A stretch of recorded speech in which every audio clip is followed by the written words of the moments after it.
Est-ce que L'Oréal présente une opportunité d'investissement au cours actuel? C'est ce qu'on va regarder ensemble dans cette vidéo. Abonnez-vous à la chaîne si ce n'est pas déjà fait et activez la cloche pour avoir les notifications. On commence tout de suite avec le cours du leader mondial des cosmétiques.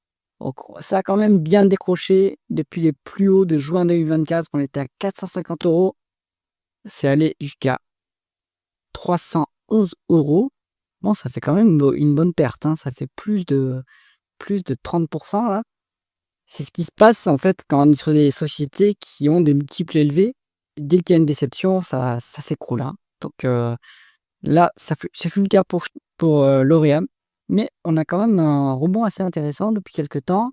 Alors, la publication a été plutôt mal reçue par le marché. Ça a décroché, hein, le lendemain de la publication. Donc est-ce que le timing est bon? On va se demander ça dans la vidéo. Allez, croissance du chiffre d'affaires. En médiane, c'est 6. Ça a quand même nettement décéléré depuis décembre 2022, hein. Là, on n'est plus qu'à 2,6. Donc, c'est pas fantastique. Le momentum de croissance n'est plus là. Peut-être que le groupe perd des parts de marché. Je pense qu'il perd des parts de marché, malheureusement. 32 milliards d'acquisitions sur 10 ans. Donc, c'est plutôt un mix croissance organique, croissance externe. Les croissances externes ont l'air de s'accélérer, hein, quand même depuis quelques temps. C'est-à-dire qu'il y a peut-être aussi plus trop de croissance organique pour le groupe.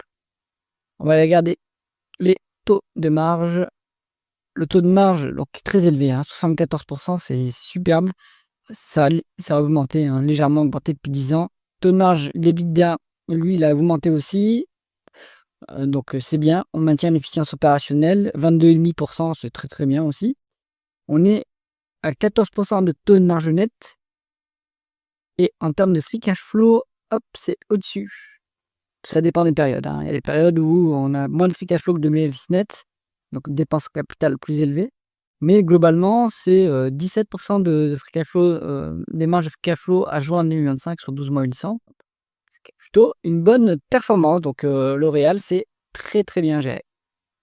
Ensuite, la conversion des bénéfices nets en free cash flow, on a plus de free cash flow que de bénéfices nets. Donc, d'où est-ce que ça peut venir? Alors, c'est pas surprenant, vu que c'est une boîte qui commence à être mature quand même. Donc, on va faire moins de dépenses en capital qu'avant. Ça va dégager les free cash flow par rapport aux bénéfices nets. On n'a plus beaucoup de croissance organique à financer. Donc, ça passe par des capex. Donc, nécessairement, il y a moins de capex. Donc, moins de capex égale plus de free cash flow. On est BFR positif. Donc, ça dépend des périodes. Après, il faut regarder sur un an. En fait, je regarde par trimestre, mais ça n'a pas trop d'intérêt. Ce qu'il faut, c'est regarder sur un an. Hop, je vais sauvegarder ça pour l'avoir pour les prochaines fois. Hop. Alors, donc si on regarde sur un an, en fait, on est BFR négatif sur L'Oréal. Donc ça, c'est très bien. Ça veut dire que ce sont les clients qui financent l'activité.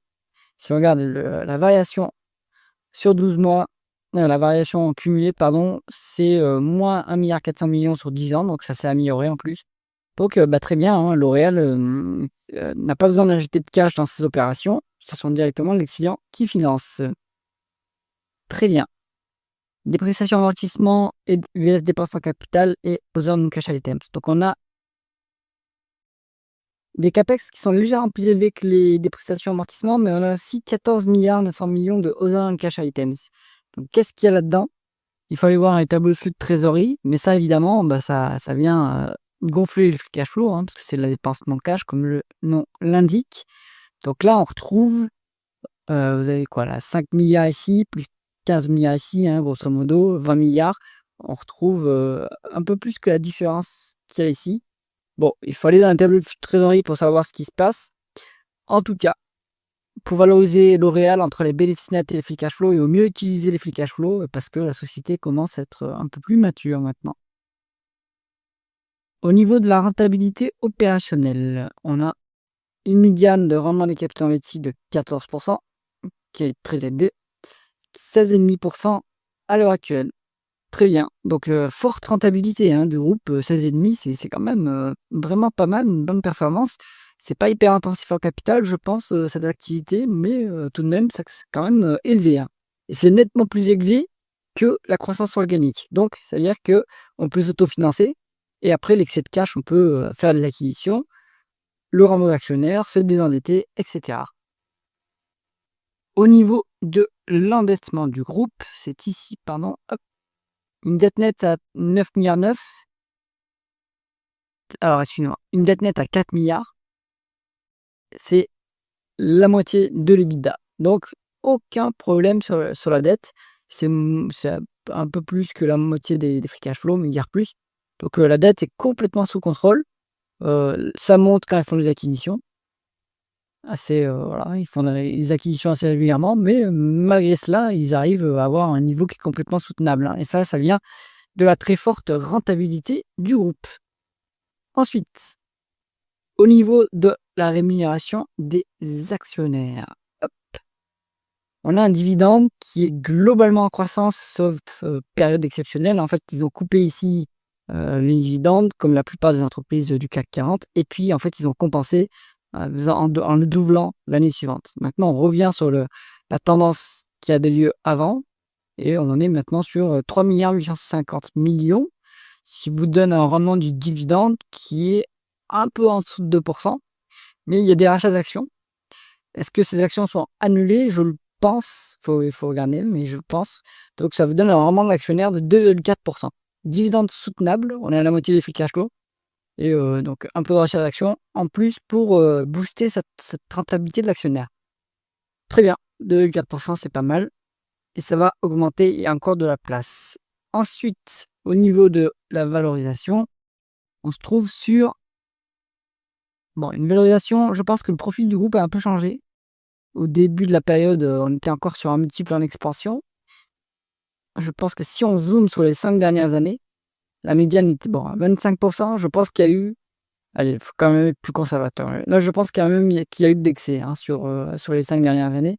Si on se remet sur 10 ans, on est à peu près à la médiane de valorisation, qui en plus est un peu élevée, hein, 21 fois la valeur d'entreprise sur EBITDA, c'est un peu élevé. En même temps, le groupe avait de la croissance. Bon, là, c'est un peu moins le cas, mais en plus avait une très forte rentabilité.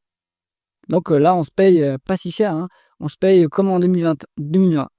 Donc finalement, c'est quand même en absolu un peu cher payé, quoi, quand même. Mais en relatif, par rapport au groupe, c'est pas si cher payé que ça. Conclusion du dossier L'Oréal. Donc multiple quand même élevé en absolu. Donc ça veut dire que si on veut faire du L'Oréal, c'est pas pour le court terme. Il y a un petit trou d'air de la croissance, du coup ça donne quand même un multiple qui est un peu plus bas que d'habitude. Je pense que la croissance va quand même se reprendre, hein. Après, il faut quand même lire la stratégie du groupe. Mais pour moi, pour le long terme, c'est pas un problème de faire du L'Oréal.